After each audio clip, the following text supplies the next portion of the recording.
welcome to another session of the Dive podcast. Today we are doing another interesting episode for season 2 of the Dive.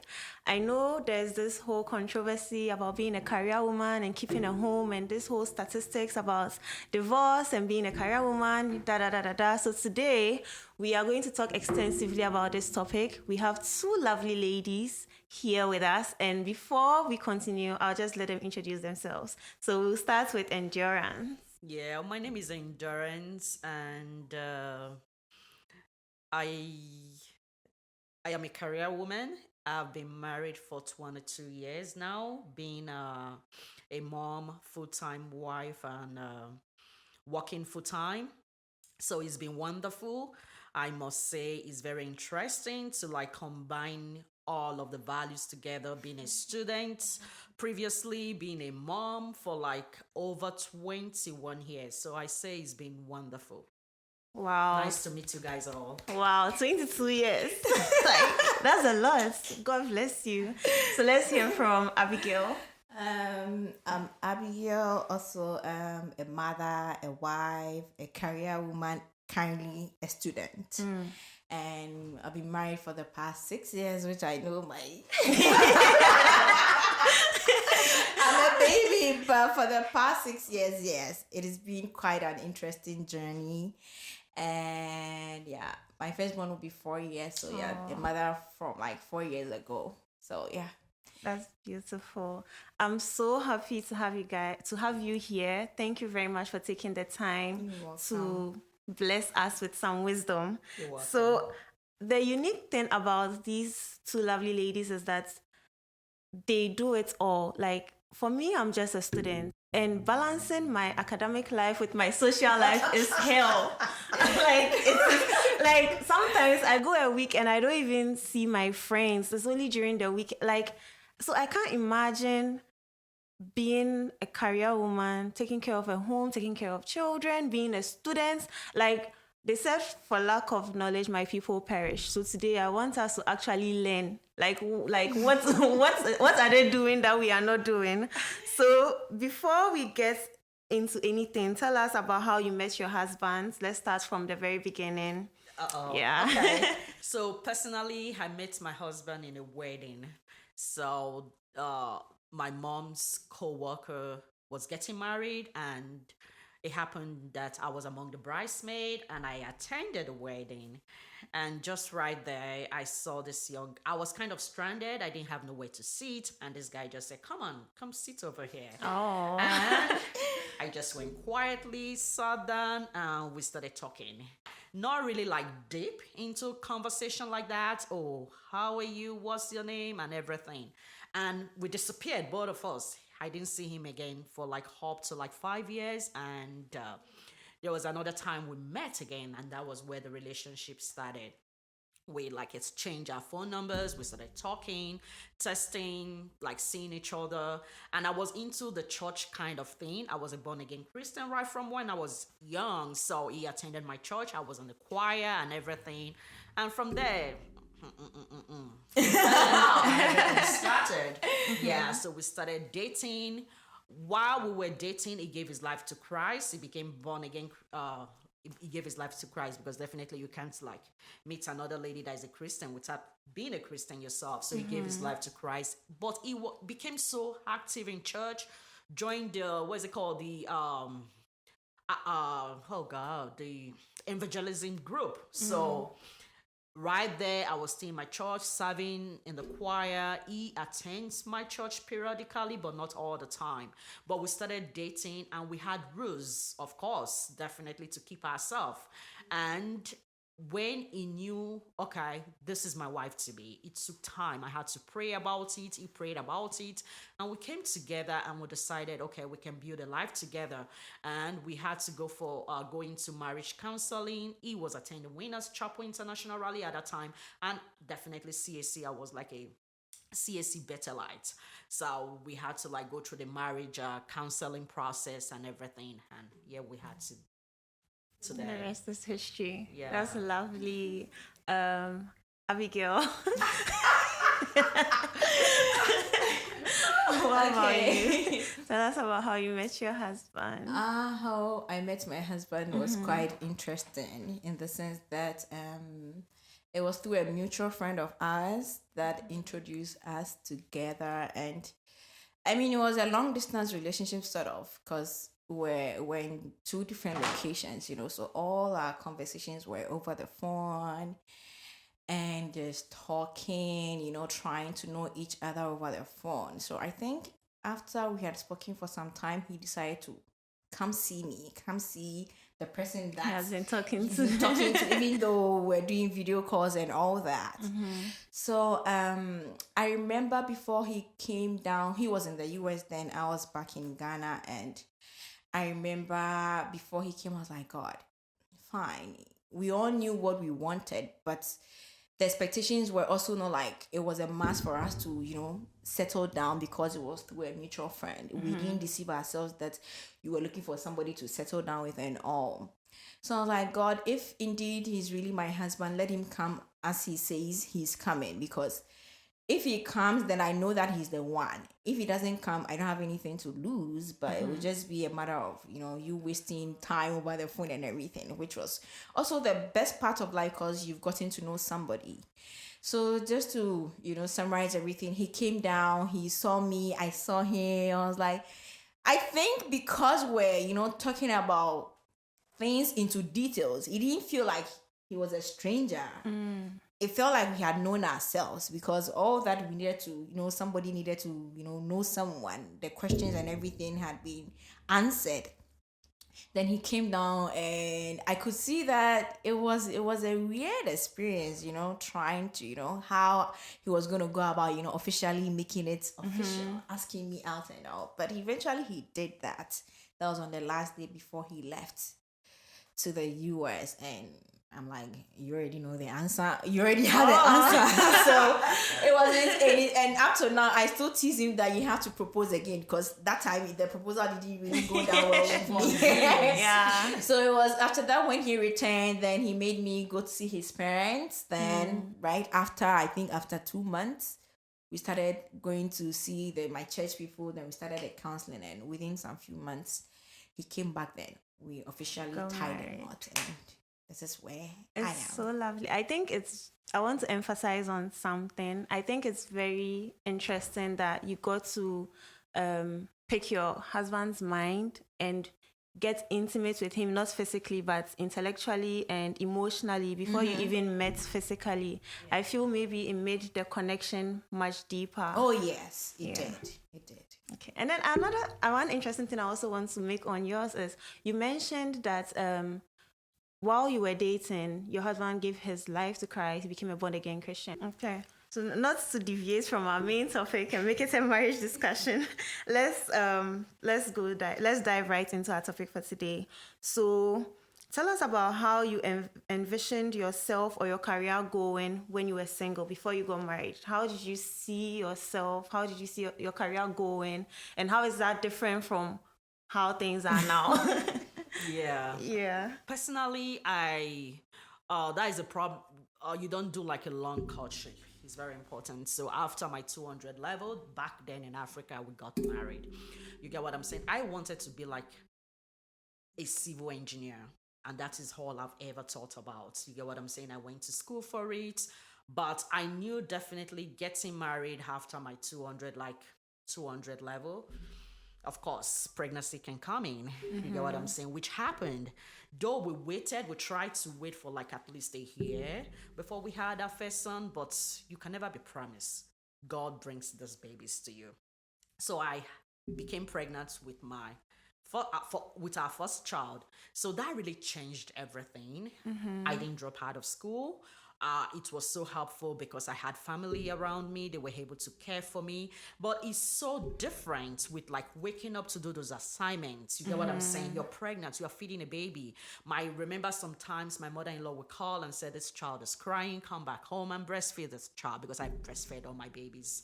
You get what I'm saying? So I couldn't like have a job after school because my husband said, okay, no working. Let's take care of these babies. You get what I'm saying? So that was so difficult. So that really impacted my career goals. You get what I'm saying? I had our fourth baby, like my daughter was like, I would say like 2 3 months, and we had to have the discussion again. Okay, I need to get a job. Yeah, definitely he was able to provide for the family, so that was a kudos to him, but my career goal wasn't fulfilled. So I got a job, I started working, but it's so difficult working as a mom of four little kids. Taking care of the home is so difficult, and trust you, back home then you are paid peanuts, not like here in the United States. But I wasn't worried about the pay. I was more worried about fulfilling my career. So definitely, personally, pregnancy really affected my career goal, because even though I went back to school, completed my degree and everything, is not what I really wanted. So that really affected, like raising up kids, when little kids, really affected personally. Okay. I would before I come back to that. I want to hear from Abigail how yours also went, because I don't want to. I want to ask the question that how did that impact your marriage? Because you see yourself, you have this plan for your life, and marriage, which is a blessing, comes in, but then it changes the trajectory of your life. Does it create some contempt? So I would like you to think about that while I go to think about while I go to Abigail, how you saw your career, how you saw your life going when you were single, and how that changed. Okay, so I would say I was lucky to start work right after school. I have my bachelor's in food science and technology, where right after school, I think after a year, after my national service, I got my permanent job, which it was good. I mean, I was making money as an independent lady. I could afford anything that I could. I wanted to buy, or wherever I wanted to go. And with me, it was a matter of, going back to school, pursue my master's degree in food science, and which at that time, it would have been easier for me to do that in Ghana. So when my husband came in and he was over here, now that all my visions were, just staying back home, because traveling was never part of my plans. I never had any thought, any mind of traveling outside of Ghana, except maybe if I was to go to school, but not for marriage, that kind of thing. So when it happened like that, and I remember relocating over, I was like, God, I'm leaving everything behind. I'm not going to start life all over again. What do I do? Luckily for me, when I came in here, I still got something to do with my certificate back home, which was, that food science stuff that I was doing. But it got to a point, I remember when I gave birth, everything changed, in the sense that with over here in America, the environment is different. America, it was more like you have now more opportunities, more avenues to, break grounds and build yourself and take, make use of these opportunities. So I went back to the question, now what do I want to do? Do I still want to pursue my vision of being a career woman in the food industry? And trust me, there were less opportunities in my field over here. And it wasn't easy diverting from, my background to a new background.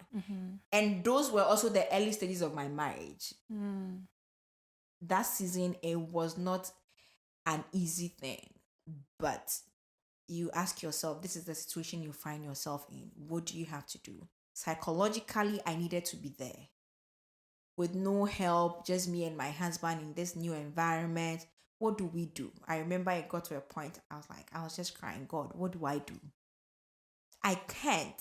It's not like back home that you have people around the whole you village to help you. To help you, so you can even get time to even think. Here, no. But the goal that we had for our marriage was that he was always there to support me grow, go back to school, do something out of your life. Even if I wasn't there, he was always giving me that support. So it got to a point that I was like, okay, the best thing I can do is to get into IT, which it wasn't easy, because that time I was still working, trying to, taking classes with a new baby and all that. It was a huge sacrifice. And that is what currently I am doing, IT. So changing from food science and all that, it hasn't been easy. It's quite been a journey. Especially when the COVID came, we had to relocate from where we were to our current location. At that point, I was still looking for something to do with my food science. But I came here, I was applying. Nobody was calling me. I'm like, God, what do I do? Is it that you don't want me to pursue this and rather want me to pursue the IT? It was not easy transitioning. I applied all the jobs I could, but nobody called me.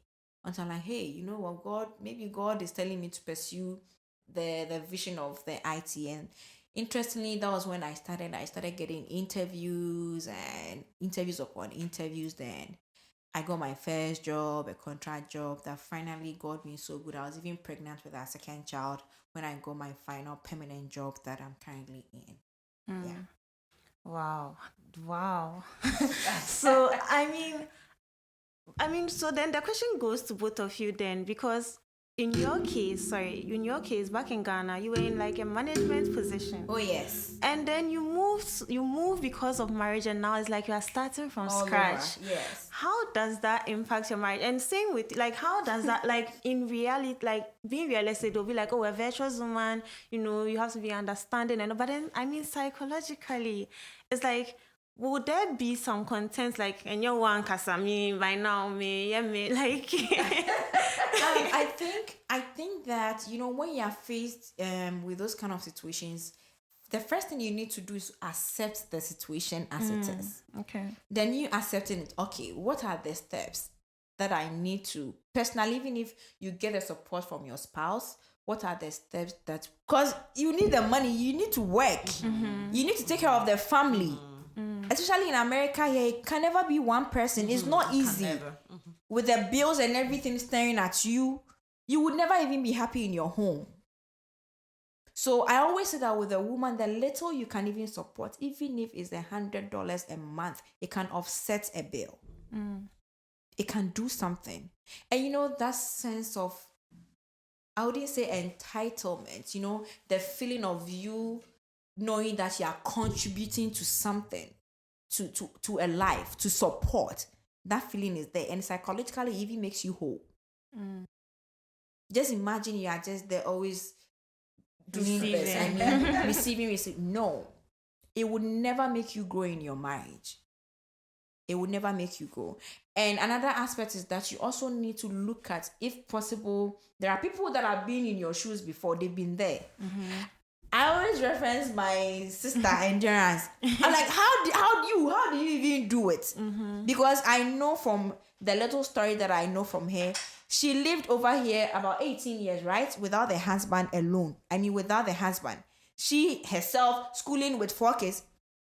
I always ask her how she did it. So those are the people, like those people are the ones that you can also identify and ask them how they did it. And once they also share with you, you can also, take it up upon yourself and build up from there. But it all depends on you. What are the goals that you set for yourself? Fine, you didn't plan that.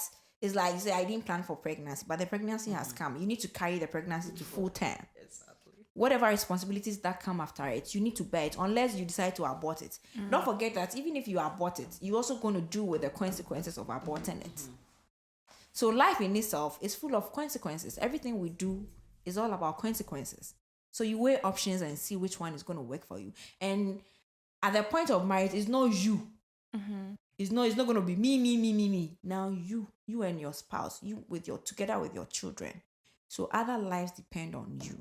Even if you don't even feel like waking up, you go. I remember when I came in here, I was pregnant. Hey, I was going to work snow. I was in the snow, running, chasing Uber. Uber has come. It was not fun. I always look back and I laugh. But psychologically, those are the things that, when it comes to psychology, I have come to realize that it depends on you yourself. How strong you are mentally. The things that you can do to even build yourself mentally. If it's about, listening to, now we have podcasts, we have a lot of YouTube videos. People share experiences on how they overcame certain challenges and all. So those are the things that you should be an open-minded, you should be somebody who is open-minded, ready to learn new things and add it to whatever you have. And I think by so doing, it helps you psychologically to move on and face every obstacle that comes your way. That's powerful. Yeah. Deaconess. Yeah. Personally, I would say our second son was really a motivator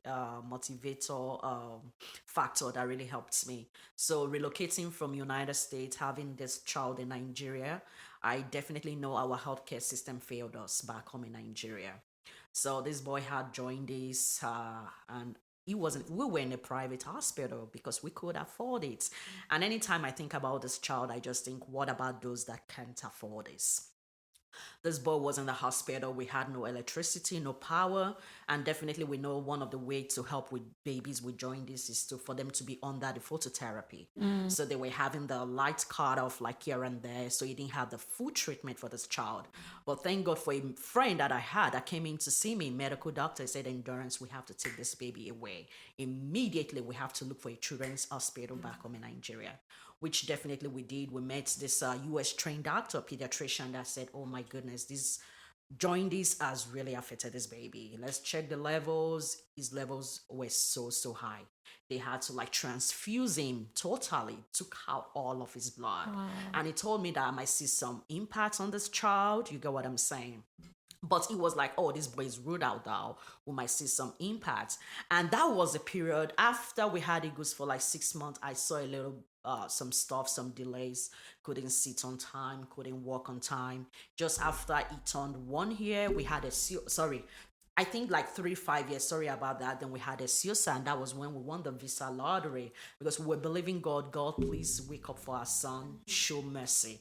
And when my husband refused, we don't really need to go to the United States. The Holy Spirit just said, you won this visa lottery just because of this boy. So we need to get him help. So we came into the United States, and thank God for destiny helpers, especially in his elementary school.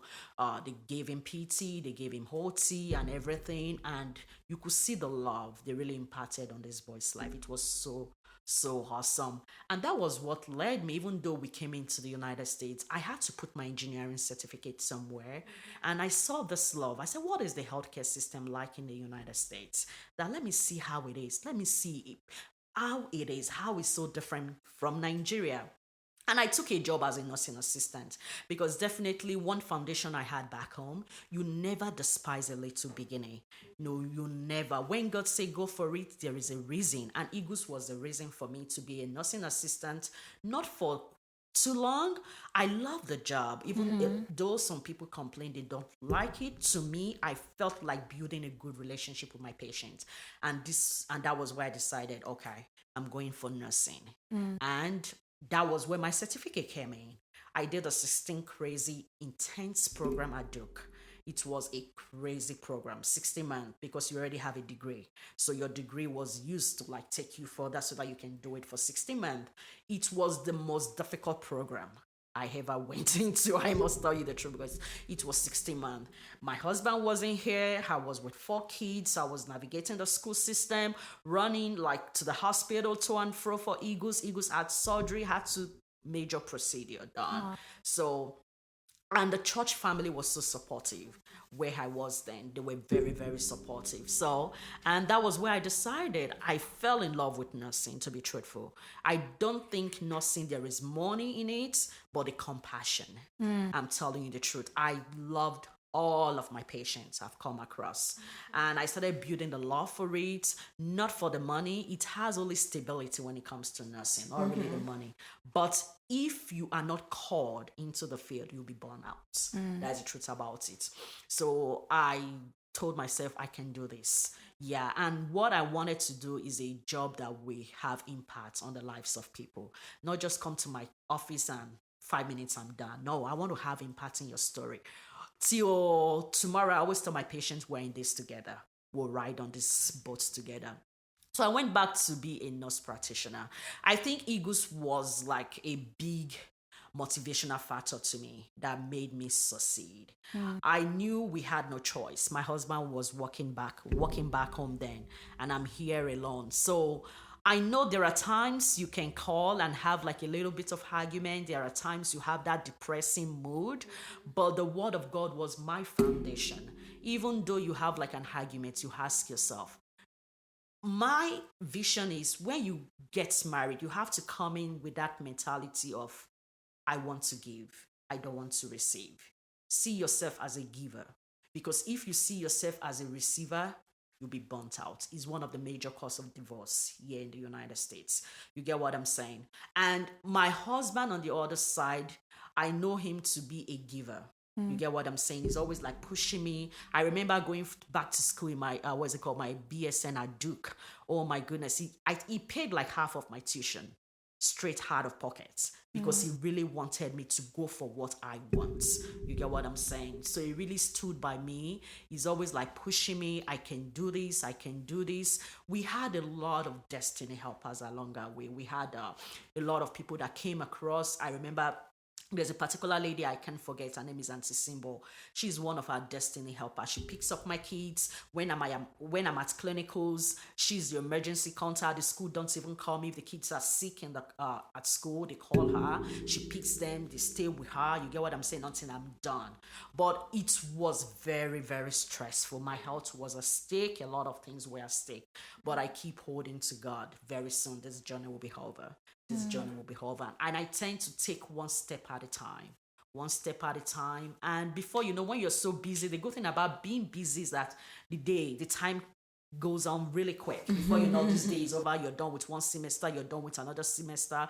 But I won't say there wasn't, we had a lot of problems, a lot of distractions, but God was in it. Faithful. Yeah. Beautiful. What I want to emphasize from what they both said, like in summary, what I want us to take from this is that, so from their stories, you can see that they both obviously had plans for themselves, right? And then when something came in, they didn't dwell on it, but then the Bible says that all things work together for the good of those who love him. So you can see that everything that happened, it ended up, I think Deaconess found her purpose through what seemed like an interruption in her plans. Through that, she found her purpose, her love for nursing, compassion that already dwells within her was now being put to use for a greater good.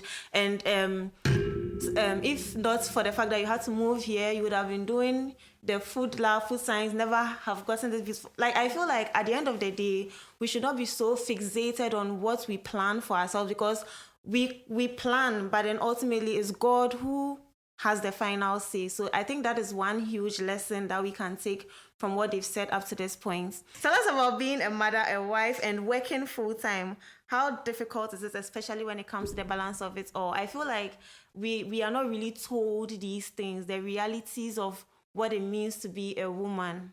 We want to know, not just because in society it is as if you are not able to do it all, then you are not a virtuous woman, or you are not the best woman there is, or like you are made to feel like you are missing something, and then you pull yourself down. But then we want to know, is that the case? If you are not able to balance it all, does it mean that you are missing something? Does it mean you have to go to God and ask him to equip you? Like, what does it entail? What is the reality that comes with being a woman, being a wife, being a mother?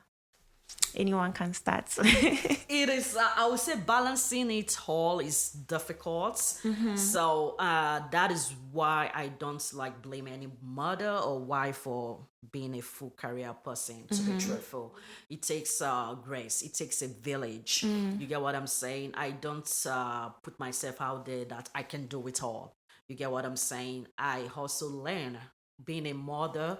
I feel one thing that has helped me so far is knowing those that have succeeded in that role. I remember having a discussion with my son, and you have to know the different personalities of your children. You get what I'm saying? And I saw myself, I did overreact discussing with this boy. And the Holy Spirit said, you have to reach out to somebody, mentioned a name specifically, that I should reach out to this woman because I've seen her succeed in that role. 4 boys all were co-headed and were trained. And I quickly like texted her, and she like gave me like little tips here and there, which was so helpful. So you have to know those that have succeeded in that role. You get what I'm saying? Because you are not perfect. The Bible says that the sons of Issachar, they know the time and season, and they knew definitely what to do at each different season.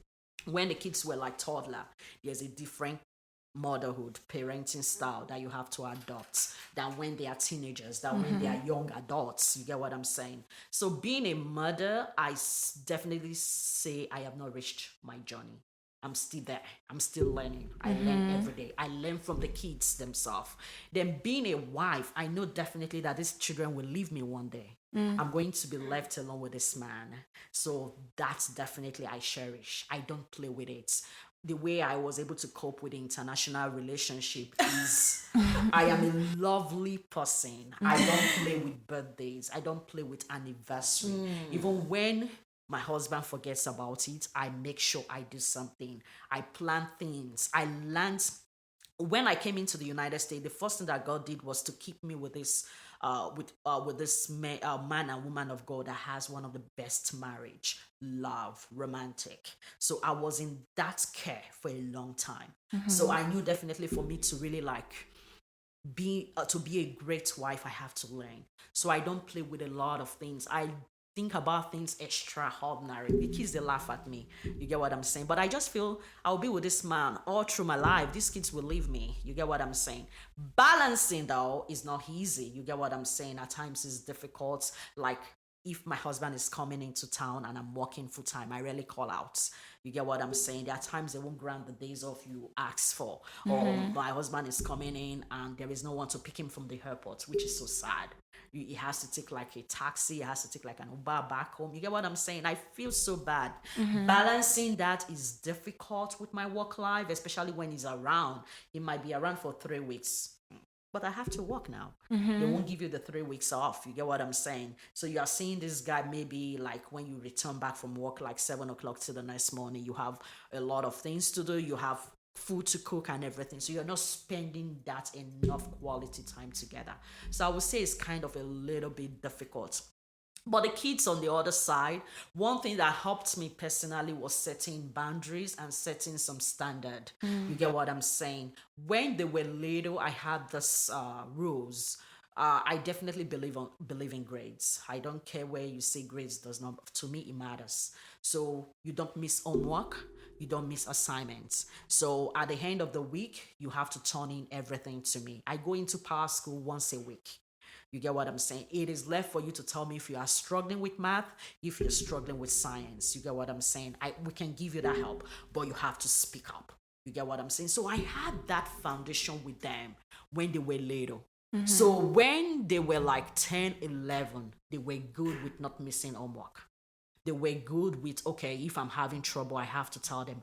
Not that they have all the A's all true. There are times I give room for them to fall and let's have the discussion.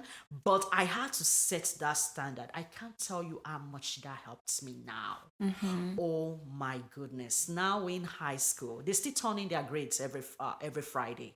We have a family chat on WhatsApp. You get what I'm saying? That even David that is in college has to turn in his grade. Yes, every Friday. Because he helps me a lot. I don't want to get to that stage that I will be having conference. I should be worried about you with a teacher in school because I'm so busy with my career. Because that was how I was able to go to school. I had papers to write. So why will you be having issues? And I'm already in school. That means I will have headache. But I also give you room if you tell me, Mom, I'm struggling with this. So giving them that foundation at the beginning really helped me a lot. Really helped me so much. So right now, you don't come and tell me, Mommy, I'm struggling with this because you had the time to talk to me. So that really helped. So that is why I said understanding the time and season and knowing what to do at every season is very, very important. Another thing that helps me, I am OCD about neatness. Very OCD. Oh my goodness. At times I call myself and I said I have to take it easy. You get what I'm saying? So the kids, they know my standard. I don't have the time to wash your bathroom. I don't have the time to clean after you. I give you your Monday through Friday. If you want to mess up your room, fine. But know that Saturday morning you have to clean. You have to make where you live. So that really helped a lot. You get what I'm saying? So you don't see me like struggling with working at home, cleaning the house, because I'm a career woman. I have other things to do. Then when it comes to cooking, I love good food, but I have a daughter. So I had to bring her in. You have to know how to prepare some things. Also, the boys, you have to know some things. So teaching them what they have to do all the time is really important, because one, you can't keep a home. You can't you can't go back to school if the kids are not like they are not solid in their foundation. So you have to create a solid foundation first of all. So they know that about me. However, the dad is like opposite of me. When I mean opposite is more kind of, he can tolerate a lot of stuff than me. So if you know you're struggling, go meet dad. You know what I'm saying? So we tend to, so I've been able to balance my life as a mother, as a wife, and being a career woman with just those little discussions here and there. So that has been so helpful. Yeah, that's helpful. I'm sure that will help someone out there. Yes. Yes. She said yes. Okay, Abigail, what about you? Oh, she said everything. No, because the number of years that she has, I've not gotten there yet. So I'm still learning. Okay. In the sense that with being, I know she made this solid point as to one day, the children will leave you, right? And I think this thought, the earlier you have it at the back of your mind, the better for you. And I remember back when I was in junior high school, I told my dad the same thing. I don't know, but I told him that, hey, you've given birth to 4 girls. One day, all of us will go away. I don't know how he took it, but now he's now experiencing it. Now all of us are not there. Fortunately for him, my elder sister and their family is with them in the house. But that is the reality. So you need to balance it in such a way that the attention don't go onto the children alone. The balancing is not easy, but always consciously remind yourself that your husband came before them, and one day they are going to leave. So then my children, no, it's both of you, your children. So you don't end up trying to be the superhero mom, trying to do everything. Your husband, if luckily for you, you get a level-headed man, yes. And once you're on the same page as to you are in it together, you definitely support. I'm a career woman, a wife, that working from remote, it is not easy. I remember I called my friend one day. I was like, hey, you are doing daycare, you are working, a wife, you are doing, yes. How do I do it? How do I get the clarity of mind to even stay for? At times, I don't even know how I do it. What that I see, the day is ended, they will move on. One day at a time, we carry on. But my husband, even though he also works from home, he's supportive. We don't know how, because we don't have anybody. That is it. We don't have anybody to help us. So if, luckily or interestingly, my work is more flexible than him, he has more meetings than I do. So most of the time the kids are with me. But the kids too, they've come to realize that at times I want that I don't want you. He still makes room for them. Physically, what I've been doing to make me balance is exercise. It's not easy. At times I just go on YouTube and together with the kids that are there, we are doing walk. Then we doing walk, exercise. Then you see the small girl doing it with me. Walk. 30 minutes. I always tell my husband that, you know what, now I do the exercise just to clear my mind. Not because of to even stay fit, just because as soon as you finish with that, you realize that your brain renewed. I mean, yes, you feel that renewal inside. So with balancing it, I've not gotten to where endurance has gotten to. My children are small, we are now growing, but I've realized that in this generation, I don't make them watch television. I'm like, at times I go, hey, you're not going to watch it. I even throw the remote somewhere. Just, yes, we spend time together. You, your sister, the brother, play together. Just do something, not to sit in front of the TV. As for that one, yes. Yeah. The little boundaries I'm setting for them, that. And as soon as and one thing that bothers me is the way the TV gets their attention. They will just sit in front and do like this. To me, I don't like it. So it would be better for them to play together than to sit in front of the TV. So those, for now, those are my boundaries with them. Yeah. You're not going to have it your way as you want it. Even if I have to force you, I'll force you. You can hit me, or if you hit me too, I'll hit you back. That's just by the way.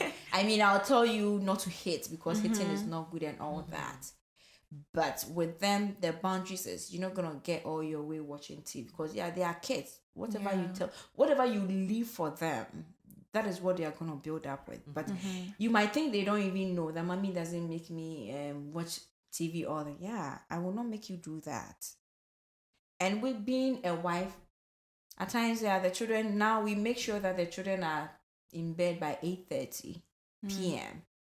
so that me and my husband, we can get time, the little time. Not just anything, at times, just even sitting down together, and watching talk. something together, or just talking. And even out of the exhaustion and everything, by the time you're like, both of you are even sleeping because the children, they've drained you, you are tired. But even if it's half an hour time that you're going to have with your husband together, or even if you know you're going to stay even late into the night just to have time together, that's it. Now they don't sleep after 9. By 8:30, we share, have one. By 9, all of them, they are in bed just to have time for ourselves. So the balancing is not easy with schooling. Hey, I don't know how I've been doing it. God has been helping me. I don't know. Because with everything, you still have to learn. You still have to study, make the grades. I mean, you're paying money. My program is such that it's accelerated. So you can even use 2 years to finish, depending on you. And the faster you finish, the more money you save. And all these things also affect the family financially. So in you trying to finish early, it's not going to be easy. Because now, if you need to finish a semester within 6 months, you have to finish 2 semesters in 1 semester. And that one comes with goal setting. I had to set goals. Even I was not somebody who used to like setting goals, but this is the point, like the reality. You need to set the goals. And it helps. I set the goal to finish 2 semesters in 1 semester, right? Even though I couldn't, but I'm almost there. Out of 7 courses, I'm on my 6th course. At least it's better than not setting the goals. It wasn't easy. And I remember my program mentor telling me that, hey, you need to even take time for yourself. You have done well. I mean, not all people can, do what you are doing. Yeah. So those are the things. With that, you are so tired, you open the laptop to study, you are sleeping. And you wake up, you continue. You wake up, you continue. Yeah. So with the balancing, it's not going to bother. Through it all, one thing I've learned is that if you get a supportive spouse, like Sister Endurance said, the husband paid most of the school fees for her to be able to pursue her career. Me, left to me alone, probably I will not go back to school. But my husband, I remember from day one, right from dating, I want you to go back to school no matter what. Even though it didn't materialize right after we got married. I started school just last year. How many years after marriage? 5 years. Does that mean that you can't fulfill your vision or your goals? No. Because you started a family, the kids too, they also need time. I mean, you need to make time for them, take care of them, and all that. So I have come to realize that once you also have a supportive spouse, no matter what, it will be easy. I mean, not easy, but you know that somebody is there that you can rely on. Somebody is there that is going to push you, no matter the storms that come your way. Okay. So the next question that I want to ask is, there are people are out there. The beautiful thing about this is that you both have different experiences, so you're able to draw from both experiences. There are people out there who also, in that situation, like you said, when you came here, there are more opportunities. So you go like, how can I maximize like the land of gold or something? How can I also build myself up and everything, right? Someone out there is saying you should have been content or satisfied with being a stay-at-home mom. you putting your dreams and visions about your family and your kids is not right. That is someone's thought or perspective. What would you say to that person out there?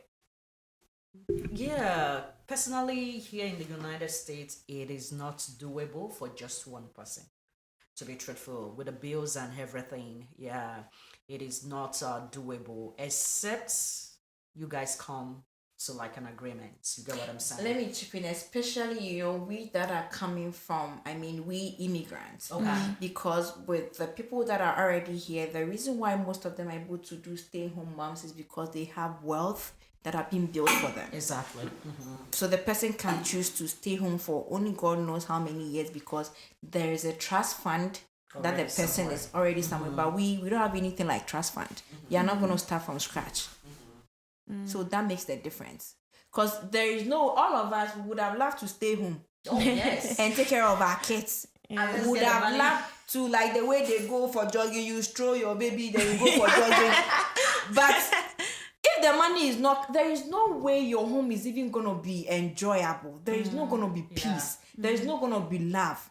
Just imagine. And I've been there. I have worked, stopped work, and work again. I remember COVID. I had to resign from my job because COVID daycares closed. I had to take care of our son. Now it was just one money that was coming in. Trust me, you would want to even buy something, but if you are a reasonable person, you realize that no, because the money that is coming in is not even enough To take care of the to even be buying things that. But as soon as I started work again, now money is flowing through your account. It's not like you are being how should I spend it or something? Yeah, But now yeah. the joy of America Being here is comfortable. after a week. Then you check your account, the money is inside. That alone gives you that sense of fulfillment that, like I said earlier in one of my submissions, you are contributing to the family. the family, because some people, their lives depend on you. Yeah. Okay.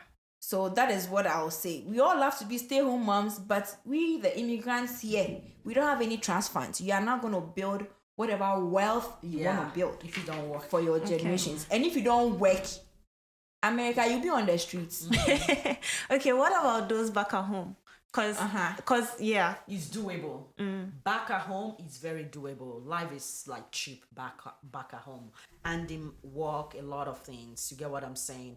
You have family to help you with the babies. You get what I'm saying? But even if I don't really believe in full-time stay-at-home mom, you can do things like business. You can start selling some things. You get what I'm saying? Not really like working in maybe in a particular organization, but you can start like selling things at home. You get what I'm saying? Because you can be, to me, I definitely love being self-employed.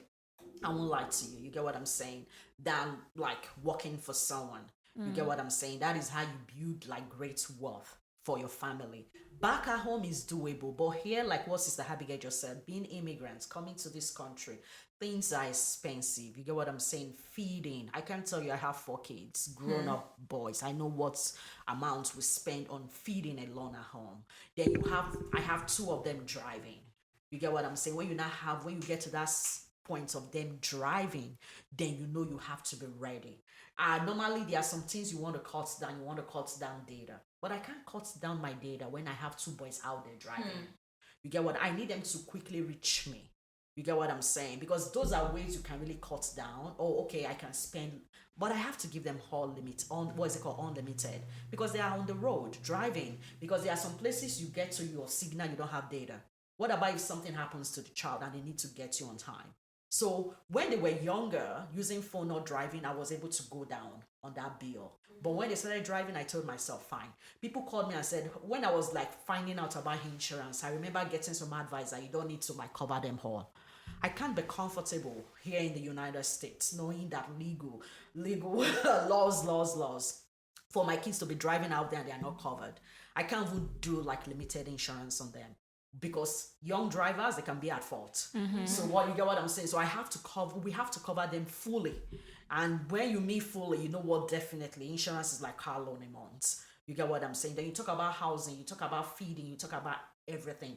But one thing I definitely tell people is the minute you start working, start saving.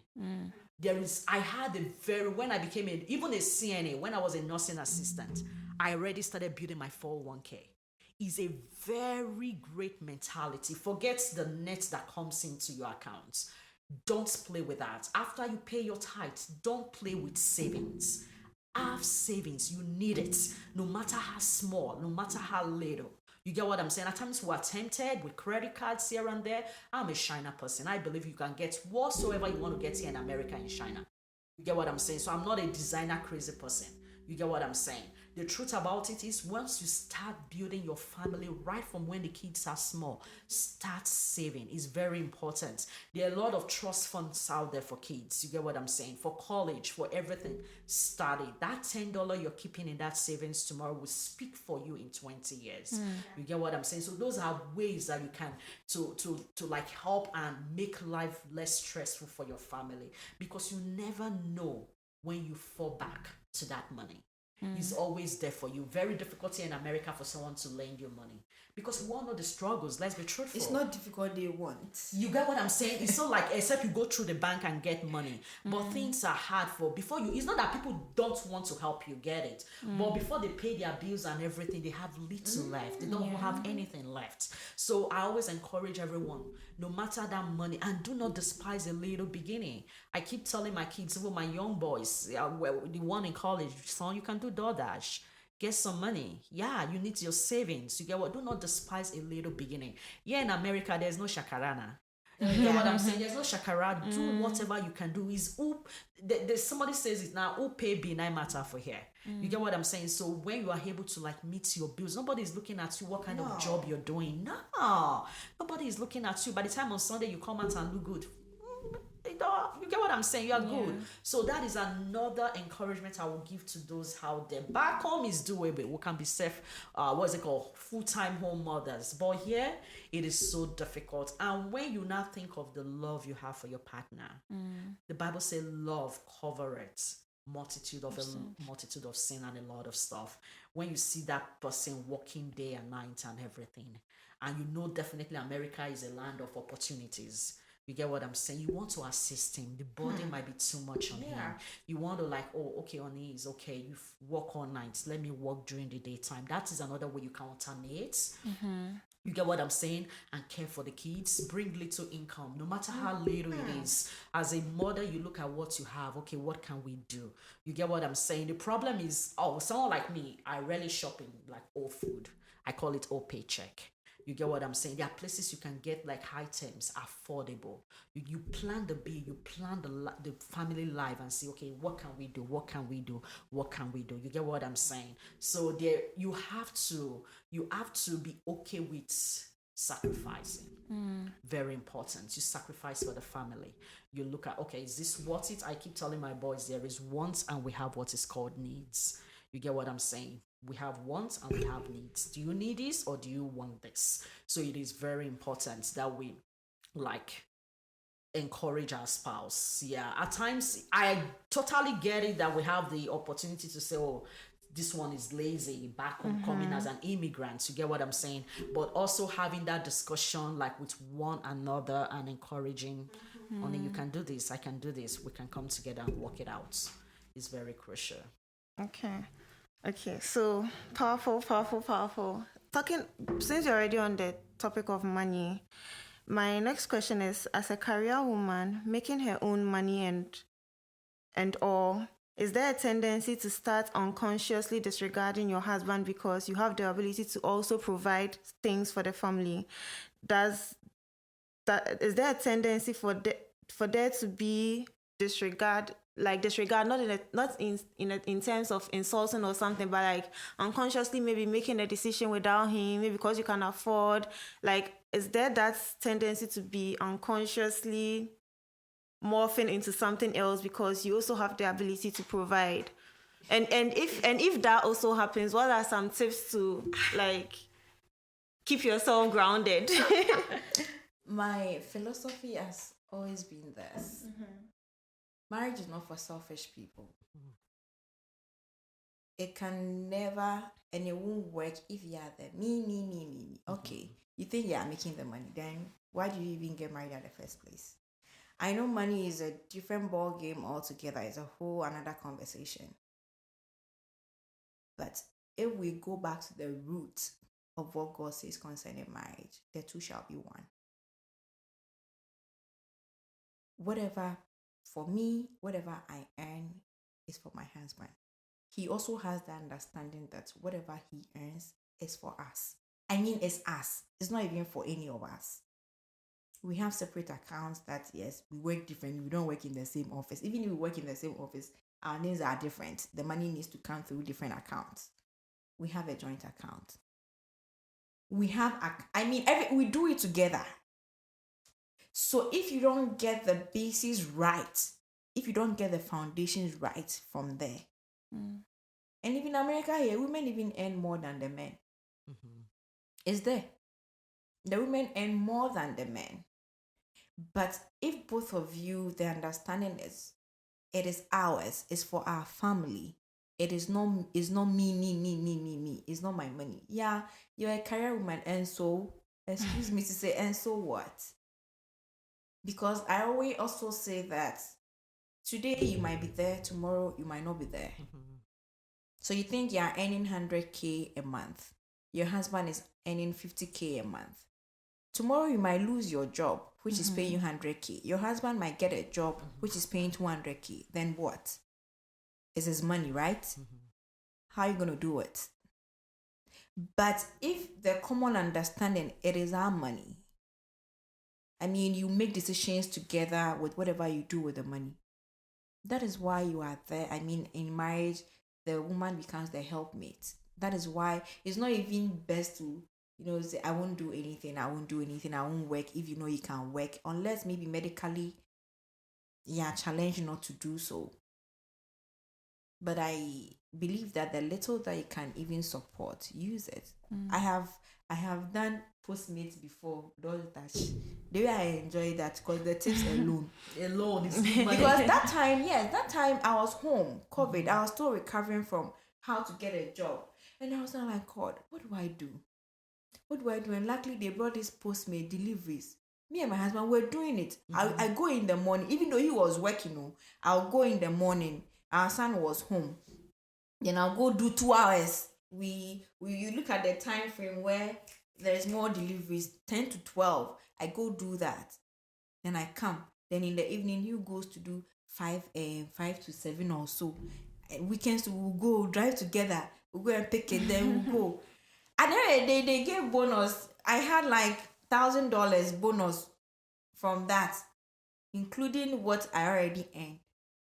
I was so excited because at that time I felt like I was really contributing, because before that I was home not contributing anything. That excitement alone, and no surprising I got my job around that time.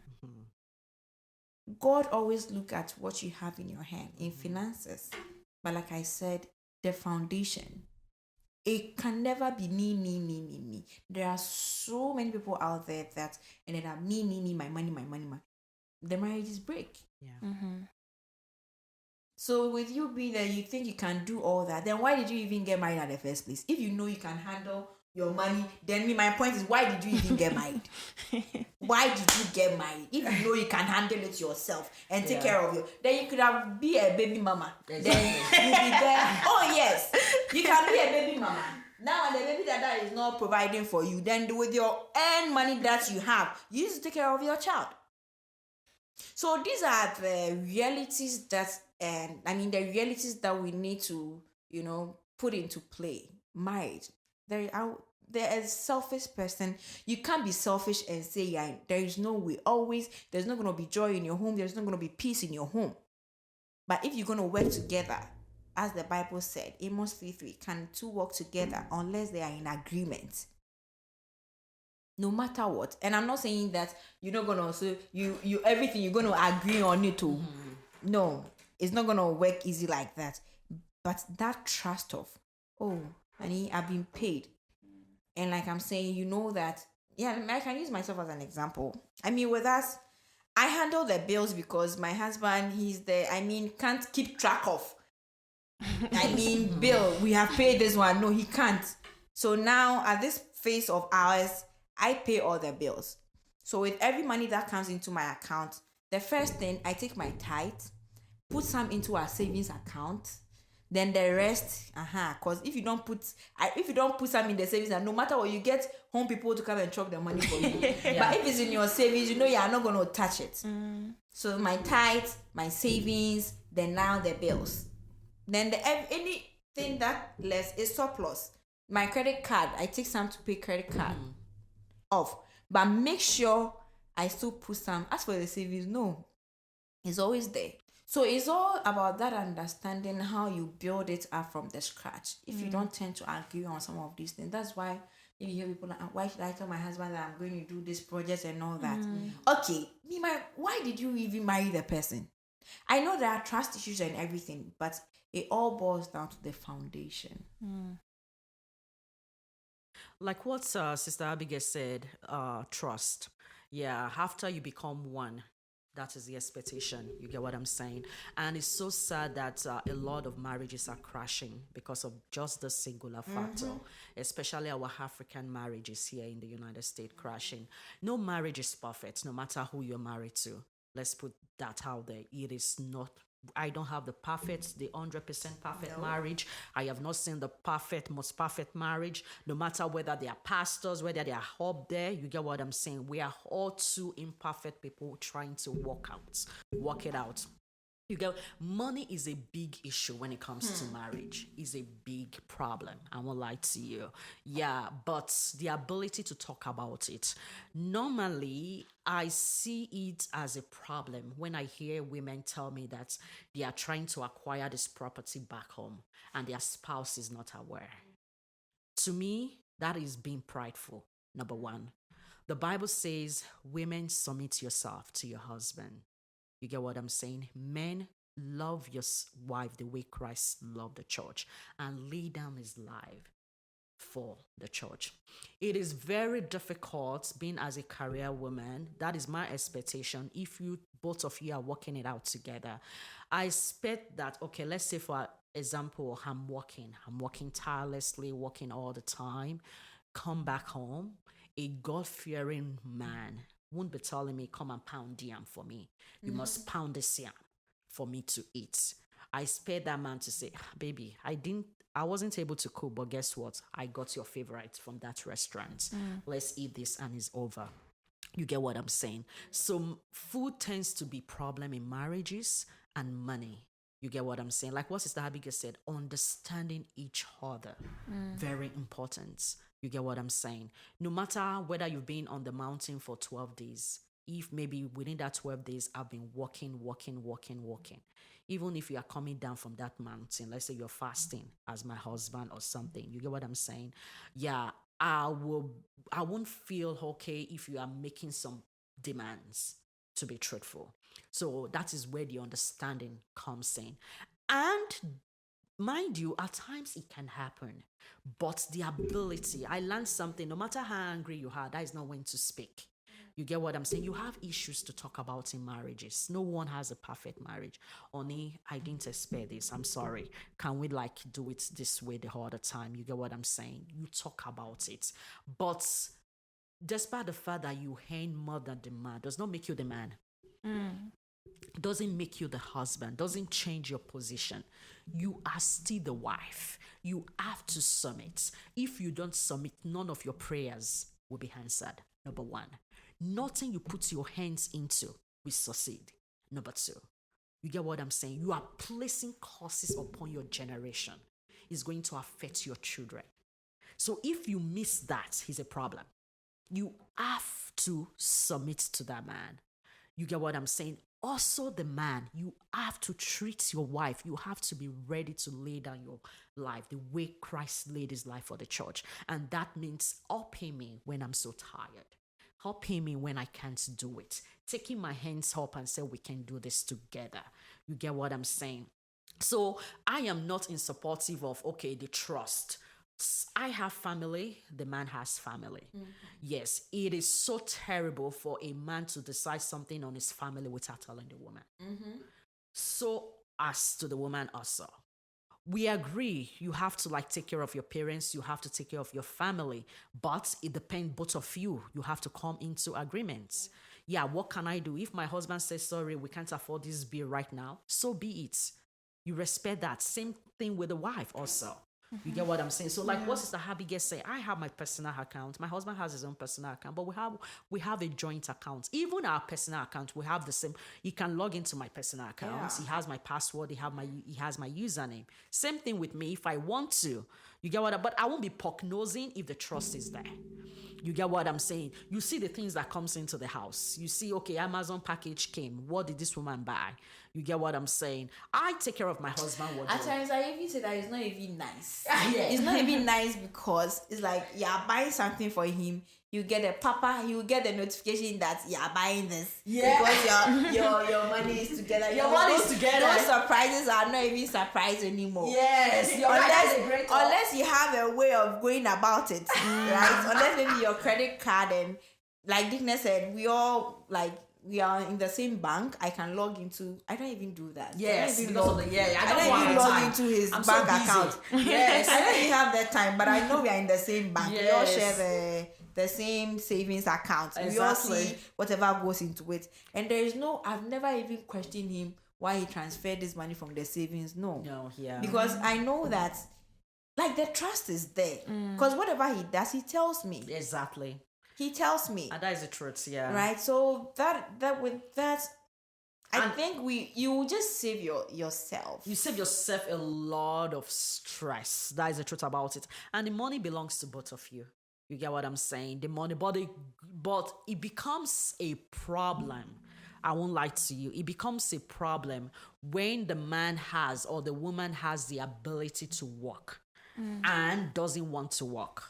So that is where we're not coming, laziness comes in or no contribution. Because if you hear some women's story out there, they tell you, I'm the only one that work. I do all the work, and I come back home and he's expecting me to do this, and this. That is also another factor there. You get what I'm saying? So that is why I put myself in a non-judgmental position, because that person that wears the shoes knows where it pinches. You get what I'm saying? But at the same time, there's a way around it. There's a way to prayerfully talk to the man about it. You get what I'm saying? Nagging doesn't help. Not at all. That is the truth about it. Nagging does you number one, the kids will be looking at you as a nagger. That is another thing. You are not helping their whole marriage.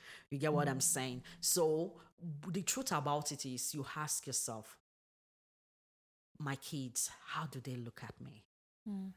I have like 3 introverts among my kids and 1 extrovert. The 3 of them. There was a day I had to call my oldest son, David, in 1 word, summarize your mother. I need it. You get what I'm saying? You see me inside. You see me as a mother. You see me with my husband. You get what I'm saying? It's different from like people out there. You know the kind of mother. And he said, Mom, I will tell you. He didn't tell me because he's a very quiet child. He didn't tell me. One day he not told me, Mommy, you're very hardworking. That is one thing I can see. You get what I'm saying? Because I don't like, my husband will say, what kind of woman are you? You always look, I said, I just want to do something because I feel the kids are growing. Little here and there, even though I'm a nurse practitioner, doesn't matter. Little here and there is able to help our savings. You get what I'm saying? Because there are times I can't go on vacation. I can't remember when last I went on vacation, but there is a stage. There were times I really enjoyed vacation. Went to Disney World with the kids when they were little, but now they're in college. Yeah, he's going to a private university. David is in ECU. You get what they're all driving. 3rd one is about to drive. You get what I'm saying? It's not that I can't do vacation, but when I want to do vacation, I think, okay, you might need to settle some accident out of insurance.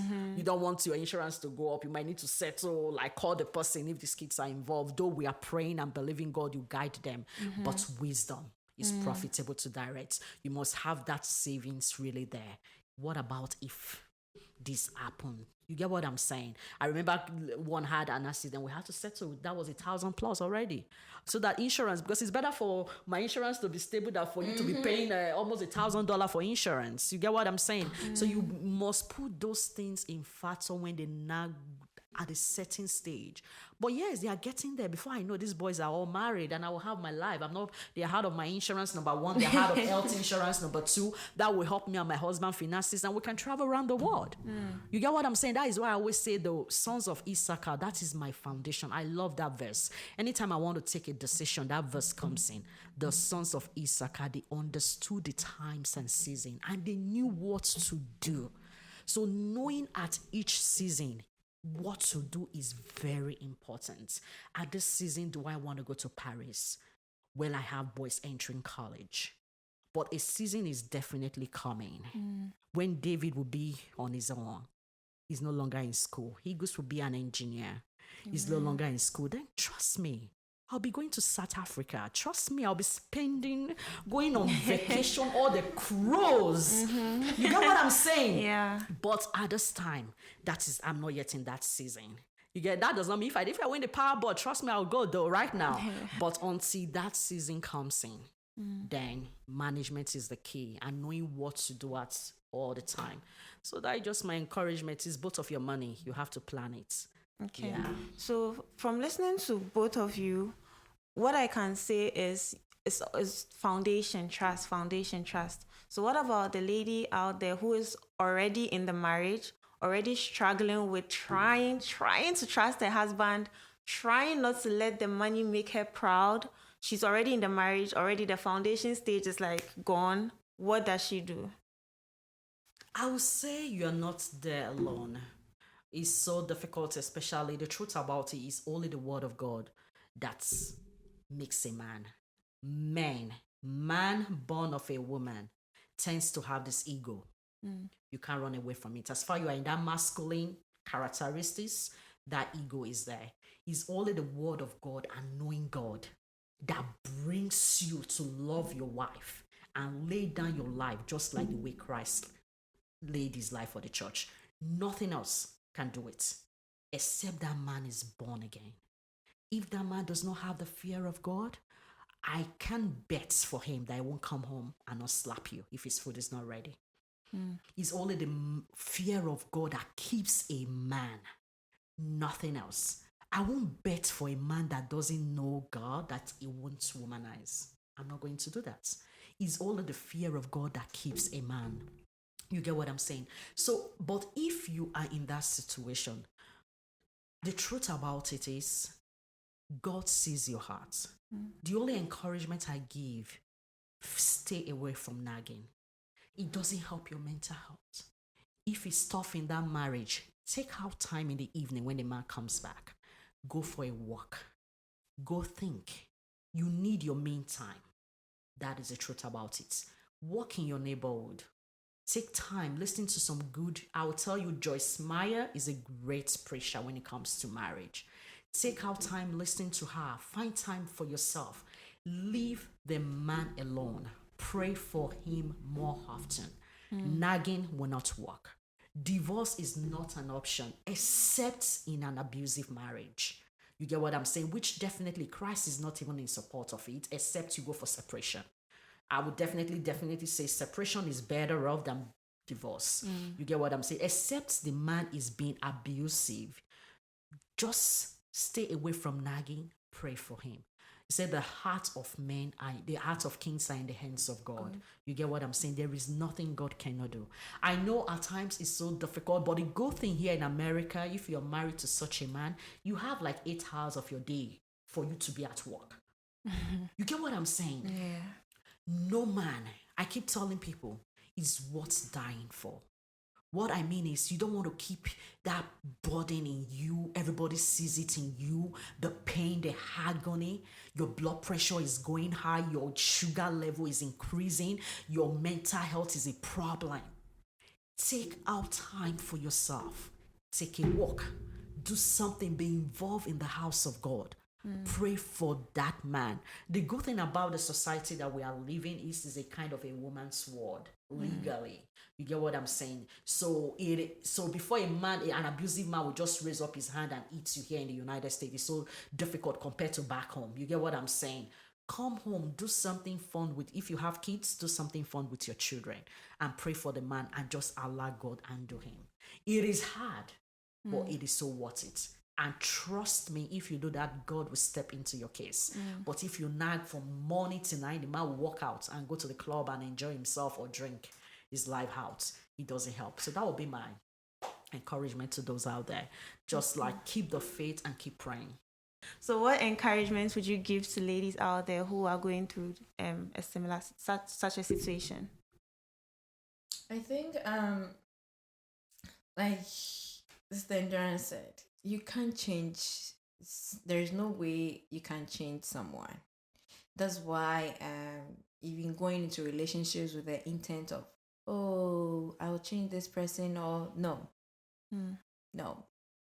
So whatever red flags that you are seeing at that stage, if you know you can handle it, and you go in, that one is your own cup of tea.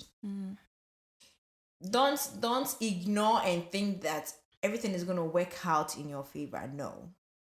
But if you want the person to change, it doesn't even matter you going to the parents or people that he respects and everything. No. It's only God that can change, man. Okay. So with all your nagging, with all your whatever, trying to, talk to people about it, which is not going to solve the situation, go and talk to God. And God will do that for you. Okay.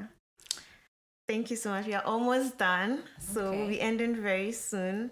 I'm just going to ask 3 last questions. What advice would you give with regards to submission? I know we've spoken a lot about submission, but as you climb the corporate ladder, or as you achieve your dreams bit by bit, what is the one word or the one thing you would say to help keep yourself grounded with regards to submission?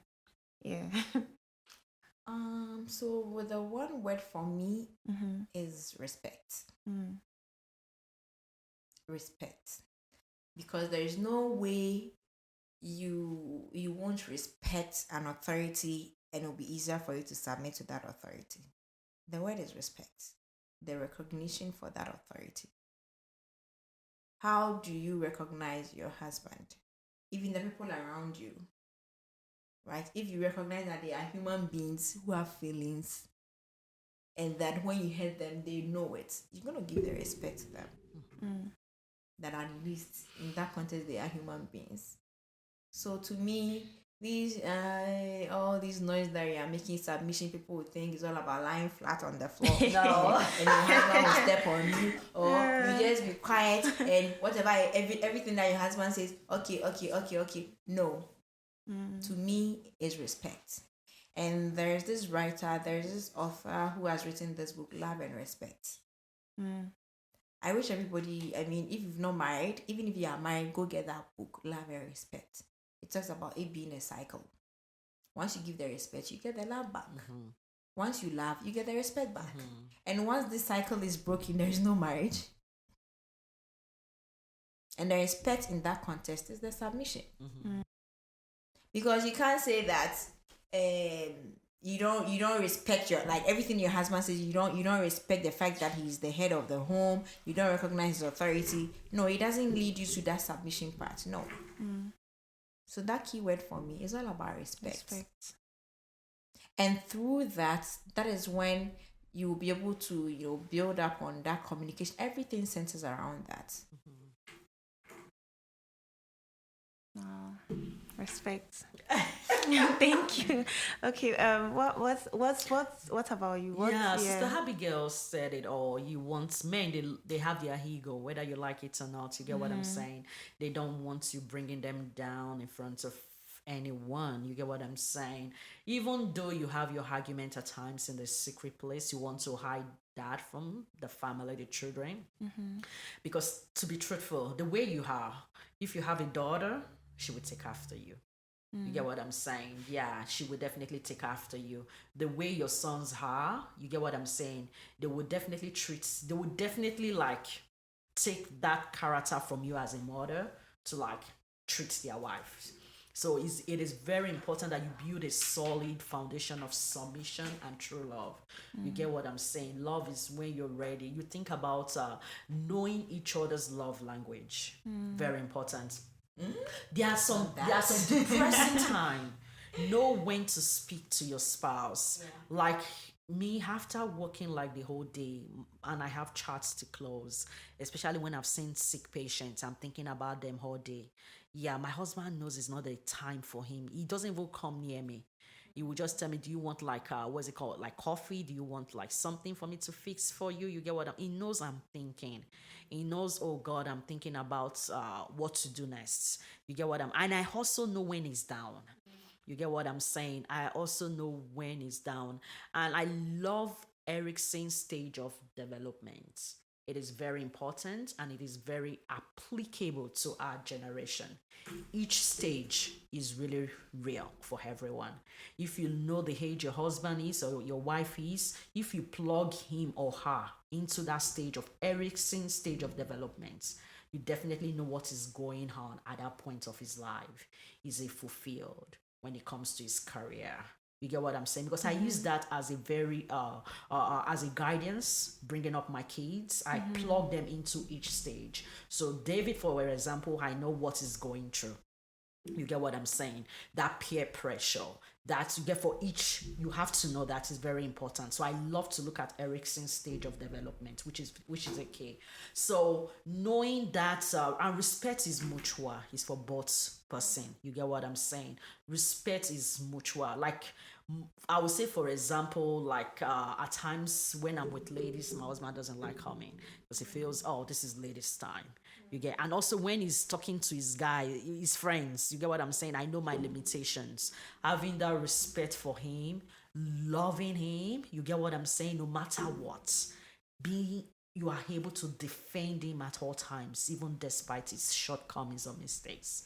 You get what I'm saying? Because it's only both of you that knows your mistakes. You get what I'm saying? The foolish things that you do. You get what I'm saying? Able to like shield each other from the outside world is very important. So submission is a key. We can't run away from it. For you to have a good marriage, no matter your career, whether you're a doctor, whether you're a surgeon, your husband is submission is a key. You must leave that ladder of that and come down and submit to that man in all areas.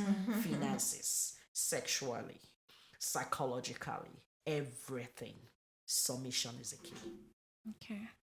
So that's very powerful. When you were talking, you mentioned Erickson's stage of development. I don't know what it is, and I'm sure there are some people who also don't know what it is. Search it, it's just right there. It tells you like I don't have it memorized, but it tells you at each stage of a person's life where you are, what you're thinking about. It tells you like if you plug like a 13 years, it's very good when you have youth fellowship and this thing. You definitely know the ages, what they are dealing with, self-accomplishment. It gets to their stage that all they want to do is achievements. They want to achieve, and they start feeling bad if that is not coming into play. Yes, it's it's a great tool, very great tool if you're handling youth, if you're handling children to have, even your spouse. It's a very great tool to always go back to look at. It's very interesting. Yeah, so you know what is that peer, like when they are between 14 and 16, you see that peer pressure. It tells you about that. You see them, they are really particular about sports. Like a CSR right now, when I plug that in, at this stage, you are really particular about being a what is it called? Meeting the game, being in a group to play soccer. So I know that is the stage she is right now. So what do I do at this stage to encourage her? You get what I'm saying? Then it gets to a stage, I think it's between like 60 and 65. You start asking yourself, what have I accomplished in life? How did I raise up my kids? Did I do this right? And you start having that guilt. If you look back, let's say one of your son went into prison. You get what I'm saying? You start feeling that guilt as a parent. You get what I'm saying? So for each stage, it tells you what to do, how to help that child or individual. Wow, that's amazing. Yeah, it's a very great tool. Okay, so we are practically ending now, but before we end, the last thing I want us to do is if there is any last thing you want to tell any mother out there, any wife out there, any woman out there, any advice, whether related to this topic or not, if given the chance, something you would like to impart to another person. Yes. Yeah. The only thing I would say, be you, be yourself, be confident. You're doing a great job. You are doing the right thing. Pat yourself at the back and said, yes, I'm a great mom. No matter what the case is, you are not a failure. You are special. You are a royal priesthood. The only addition I will definitely add is seek for help when you need it. Talk to people that have gone ahead of you. Also, be like, know the Lord. Everything we need is in the Bible, is in the Word of God. There are times we are discouraged, there are times we are depressed. That is where you have to go back to the Bible. You get what I'm saying? Know the Word of God, be prayerful, love yourself. If you don't love yourself, you can't love any other person, no matter what.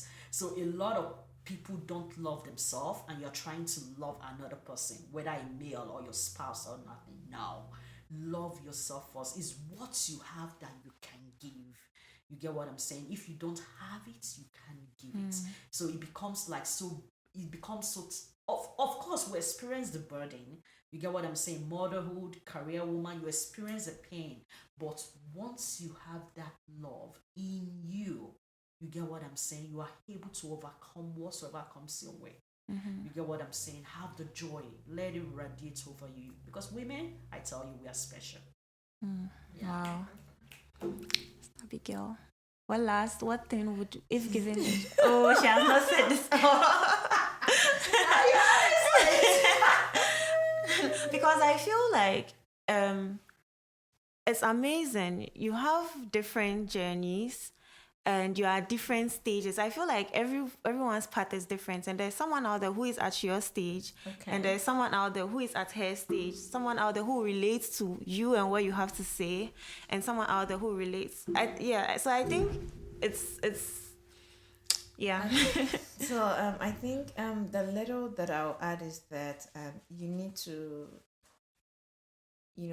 value yourself. I mean, know what you want. How do you get what you want? Right? And it all comes with setting goals for yourself.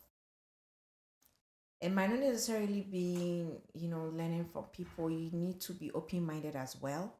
I mean, open-mindedness will help you learn, try to figure out things by approaching those who have been there, like Sister Endurance said. Just be a learner.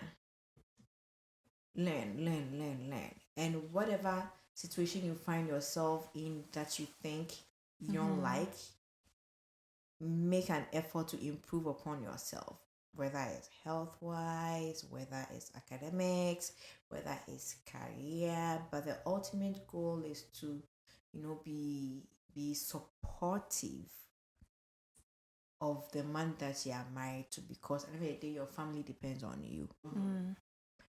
And no matter how little you think you might contribute in, I think we women at times we tend to deceive ourselves that supporting is all about taking care of their children. No, it's not just all that. That's why we have the power of a woman. At times, the power we even carry, we don't even know until we are faced with the challenge, to carry out that task. Like, hey, I didn't know I could do this. I knew I could do that. But it's all a matter of learning. Learn. Read books. It's not easy. Trust me. And those who have not married yet, I will advise you that this is the time to build yourselves. Build yourselves intellectually. Read books. Listen. Now we have podcasts, YouTube, so many things around us. Listen to YouTube. Go for the good ones, not the ones that will influence you badly. The good stuff. There are a lot of good stuff out there. Build yourself. Read books on marriages. Read books. If it is children, childbirth, read. Health. Your health. You are in charge of your health. Take charge of your health, because if you are sick, I always say that America here, I don't think if you want to fall sick, cry or even come to your mind, because you think of if you fall sick, who will take care of your kids for you? All things being equal, if you are to fall sick, who will take care of your kids for you? Because if your husband is to leave work and come and take, how are you going to survive? So do things to improve upon yourself. Personally, I have made decisions for myself that health-wise, I know that it wasn't easy, right? If yeah, somebody, or you see people on Facebook with their reels and everything, lose, you think it is not easy. Especially now, I think now we are in the frenzy world of lose weight, lose weight, lose weight, lose weight. But I listened to someone who said that exercise is the long-term goal that helps sustain we women. Because, I mean, with all this knowledge out there and everything, you realize that after a certain age, I think after 35 or so, it's not easy to lose the weight that, because now probably you're on birth controls and your hormones, and with all the stress of life, it is not easy. But once you make up your mind that, you know what, I want to do it, it's not going to be easy, but you can still do something out of it. Yeah. So, like, Dickness, you have to love yourself. Love yourself. You look at yourself, is this what I want? Okay, if it's not how I want it, how do I want it to be done? If I need to lose the weight, okay. Me personally, I like always in my mind every day, I'm doing weight loss. Why? Because personally, I know I can eat. We all have, the stress of life can even make you eat junk, overeat without you realizing it. Trust me, I remember, just sorry to cut you, coming to America. Oh God, especially that school days. One of my favorite restaurants was Burger King. Okay. Oh my goodness. Meanwhile, I would go there and I would say, I'm not getting burger. I was call it veggie burgers. Right now, tell me whether I will stop over there. I just tell myself, what was wrong with you? It's the stress of life. Will make you even eat junks and all. It takes that self-consciousness. There is no harm binging once in a while. Me, I always say that with my weight loss, I give room for cheating.